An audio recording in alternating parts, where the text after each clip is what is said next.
This is TWiT. All of us were in Petaluma and Pacificon this past week. And, you know, Randy and I only able to get together once a year or so. And this has probably been the first time in a year. And, well, he's got a little background footage of our episode from TWiT last week and some of the things that went on behind the scenes.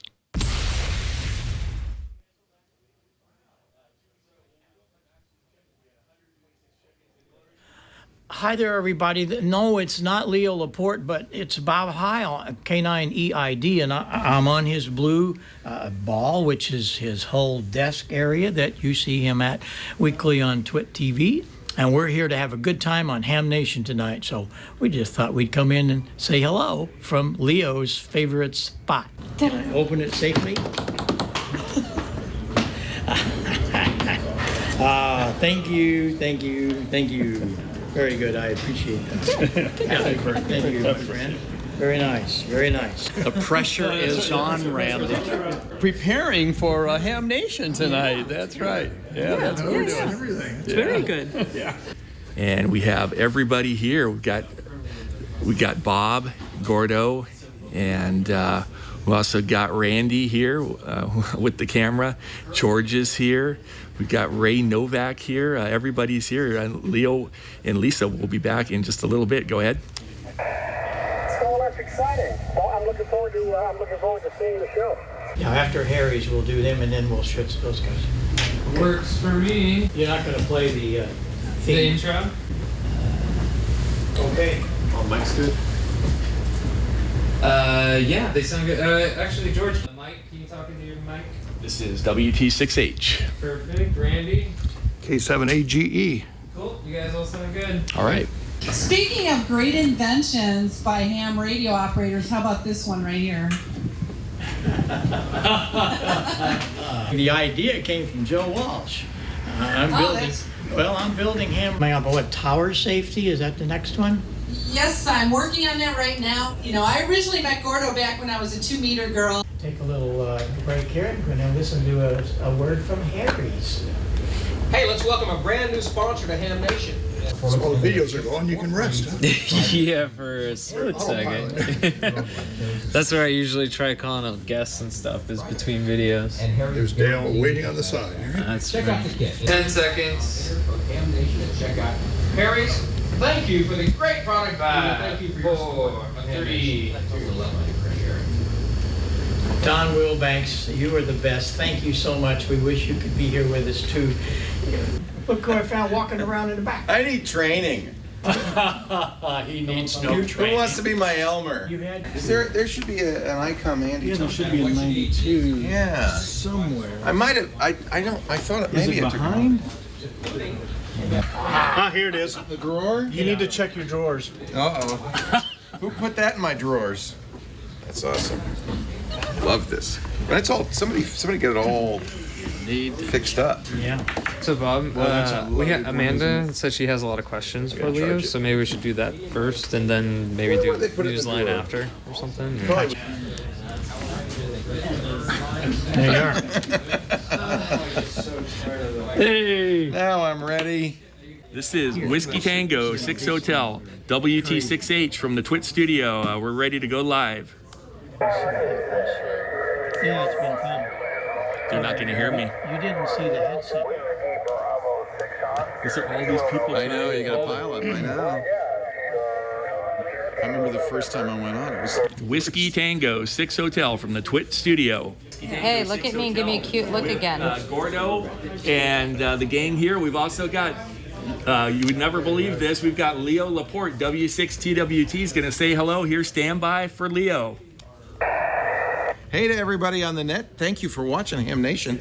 Hope you enjoyed the show. It's so cool to be sitting. I feel like I'm sitting like Mount Rushmore of ham. I got Bob Heil and Gordo West here, and then George is over there. It's pretty amazing to be sitting with all these legends in the business. So 7-3 to everybody on the net.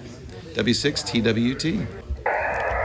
We are so pleased to be here at the TWiT studio, and Leo and Lisa, thank you both so much for making ham radio happen from Petaluma. Awesome. So here's Mike, and Randy's doing the video, and Garlic Mike, it's yours. WB608. Why do they call him? Oh, because he's from Gilroy.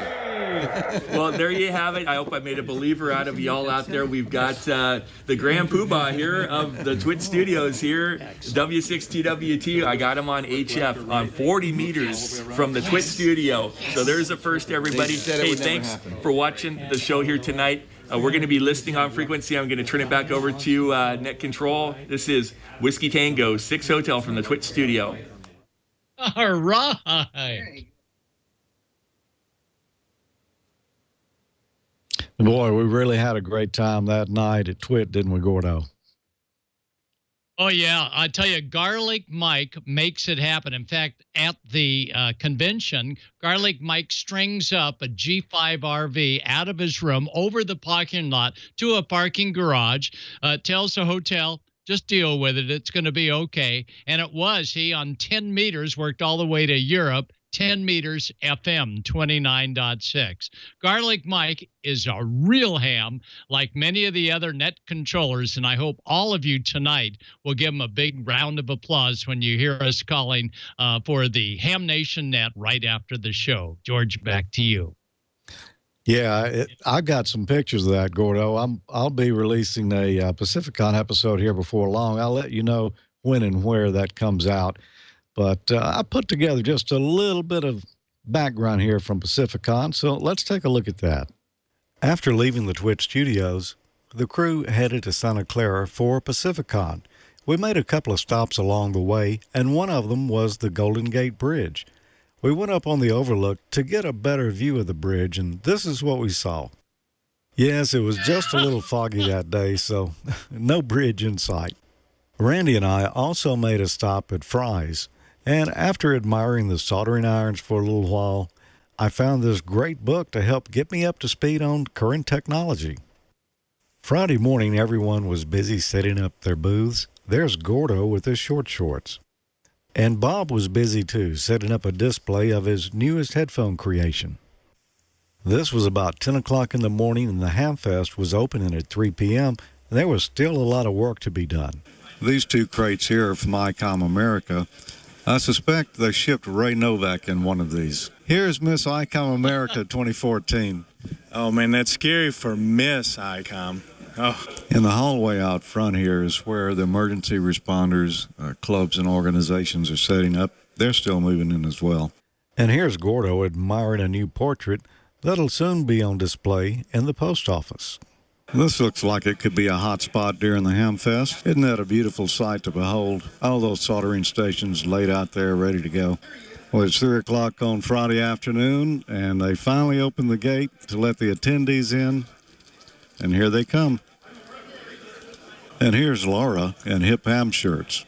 We talked with them at CPAC, and I don't think you've seen that episode yet. We'll be releasing that soon. Of course, ARRL was here supporting the 100th anniversary of the league, and they've got a big special event station outside, W100AW/6 special event station. I've run across W100AW several times this year.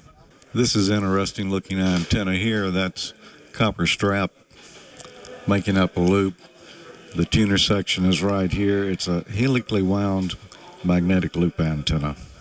Once the doors opened, things got quite busy inside. Randy, Pacificon started now, and you were here early this morning for some event, weren't you? I started at 8 o'clock this morning for the all-day antenna seminar, although I've left early. I think I skipped the last two sessions, but some really interesting papers. It was one that was really neat was from the antenna designer for the Apple iPhones, and how he approaches the problem and such is very interesting. I heard him talk last year, and he basically gave the same talk. It was very interesting a second time, as well as other talks about this one fellow about building his small contest station in his townhouse. and how to deal with antennas and stuff when you're in a townhouse and maybe a 7 by 30 foot backyard and that type of thing. So that was, interesting. And, not everything has to be a huge contest station type size operation. So a lot of very good practical stuff. So is there somewhere people can get that information after it, or was it only available to those who attended the sessions? It was only, there's a little bit of both. They, you could pay an extra and get the flash drive of all the presentations. A lot of the people have their presentations on their own personal websites. So there's no one central place to go look. So you've got 2 sessions in the morning. Yes, 2 in the morning, starting at 8 o'clock. So the first one is my PSK 31 presentation. I've done that for many years, usually at either just about or maybe standing room only in the room. It's very popular. And immediately after that, for the second hour, is my SSTV talk. And that's in parallel with Gordle's talk first in the morning. Then Bob is parallel with my second talk.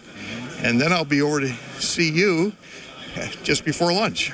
So I'm not sure which of us have the toughest job. Well, you, of course, because you're doing 2 of them. But you're up head-to-head with Bob and Gordo, and I have to follow them. So I'm not sure, Yeah, there's a lot of competition. Maybe I won't have anybody in the room. They'll all be listening to Bob and Gordo. Could be. Well, we all got through our presentations, and no one was injured in the process. But it was just a great hamfest, and I was really too busy to get around and do everything I wanted. One of those things I missed was the Collins van. It was on display, but I didn't get to it until they had loaded it up to haul it away. So you can see we had a great time there. And like I said, I'll have more of that in the future, and we'll let you know when and where you can get that.